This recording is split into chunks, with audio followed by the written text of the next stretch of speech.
नमस्ते प्यारे बच्चों।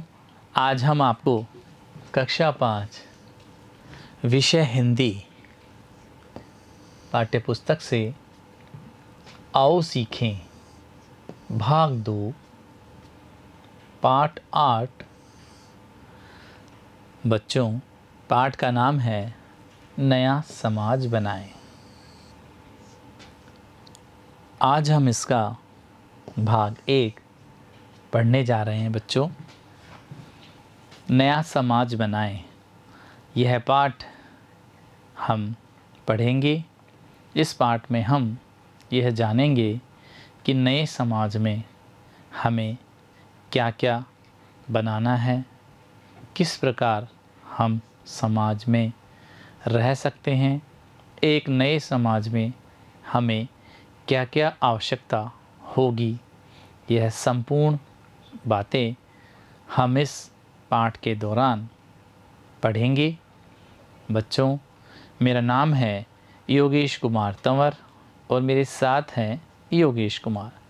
अब हम इस पाठ का सार पढ़ने जा रहे हैं बच्चों।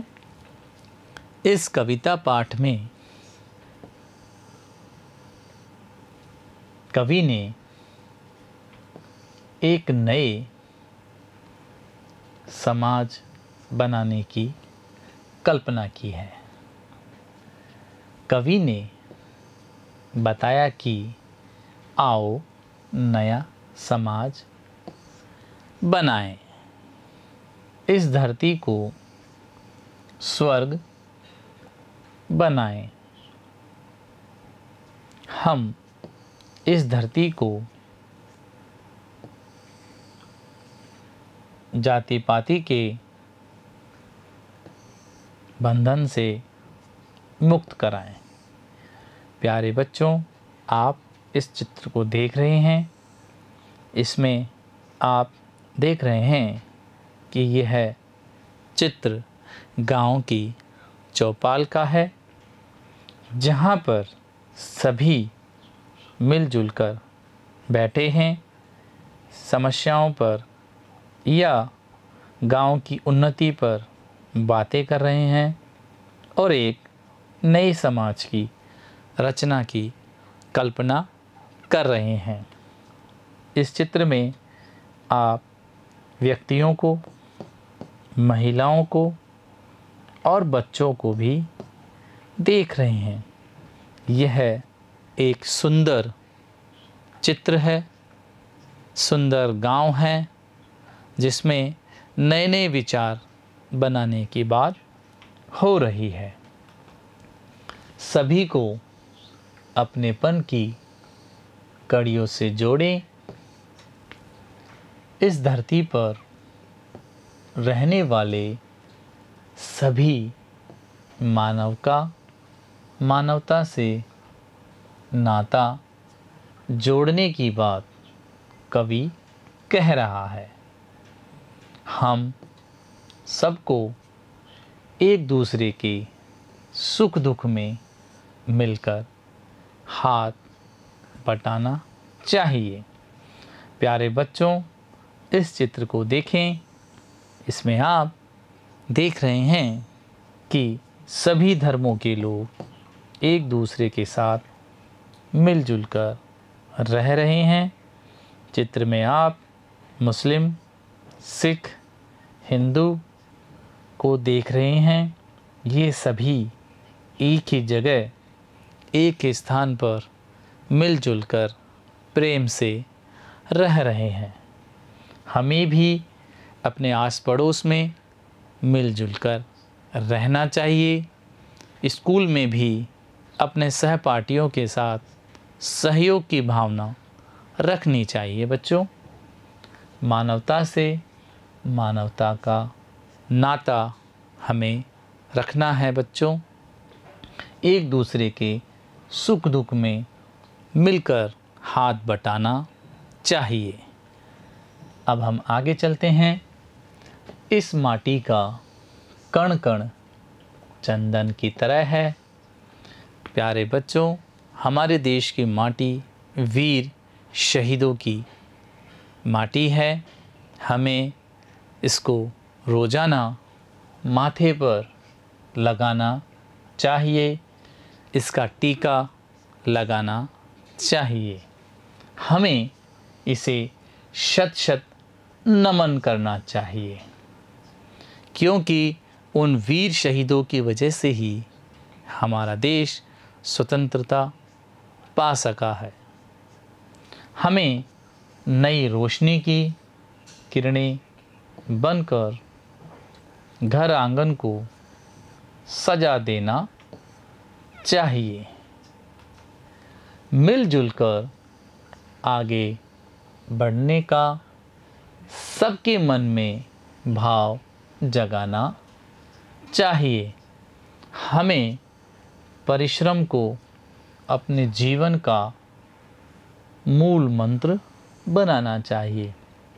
प्यारे बच्चों, आप भी परिश्रम का मूल मंत्र अपनाएं, अपनी कक्षा में अधिक से अधिक नंबर लाएं, अधिक से अधिक ज्ञान वृद्धि करें और एक सफल मनुष्य बने। हमेशा परिश्रम से ही जीवन का उद्धार होता है बच्चों। परिश्रम को हमें कभी नहीं छोड़ना चाहिए। प्यारे बच्चों, आप इस चित्र को देख रहे हैं। इसमें आप सभी धर्मों के बच्चे एक साथ एक जगह पर खेल रहे हैं। आप इसमें हिंदू, मुस्लिम, सिख समाज से बच्चे एक साथ एक जगह पर इकट्ठे हैं और वो खेल रहे हैं। यह एक सुंदर दृश्य है बच्चों। हमें भी अपने साथ धर्मों का भेदभाव मिटाना चाहिए और सभी धर्मों के बच्चों के साथ समान व्यवहार रखना चाहिए। हमें भारत माता के सपूत बनकर नए जीवन की अलख जगानी चाहिए। धरा या धरती सभी की, गगन या आकाश सभी का यही प्रेम का संदेश सुनाना चाहिए। आओ नया समाज बनाएं। प्यारे बच्चों, अब हम इस पाठ का सार पढ़ चुके हैं। हम आगे पाठ में आए हुए कठिन शब्द या शब्द अर्थ पढ़ते हैं बच्चों। शब्द है स्वर्ग, अर्थ है जहाँ सभी प्रकार के सुख मिलते हैं। ऐसी जगह जहाँ पर दुख नहीं होते बच्चों, उसी को हम स्वर्ग कहते हैं। शब्द है कड़ियाँ जोड़ना, अर्थ है मेल करना। शब्द है हाथ बटाना, अर्थ है सहायता करना। शब्द है अलख जगाना, अर्थ है नए विचारों का प्रसार करना। शब्द है गगन, अर्थ है आकाश। शब्द है धरा, अर्थ है धरती। प्यारे बच्चों, आज हमने नया समाज बनाओ नामक पाठ पढ़ा है। हमने इसका सार विस्तार से पढ़ा है और पाठ में आए हुए कठिन शब्दों को भी हल किया है बच्चों। उम्मीद है आपको यह पाठ समझ में आ गया होगा। आप घर पर इस पाठ को पढ़ें, लिखें, समझें और इसके वीडियो बार बार देखें बच्चों। धन्यवाद।